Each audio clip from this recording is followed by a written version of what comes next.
اینکه بخوای بدون استراتژی ترید کنی، میدونی مثل چی میمونه؟ فرض کنیم به یه سفر میخوایم برین. اولین کاری که میکنین چیه؟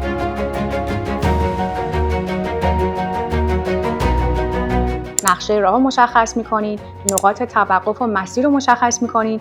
تو دنیای ترید هم دقیقاً همینطوریه.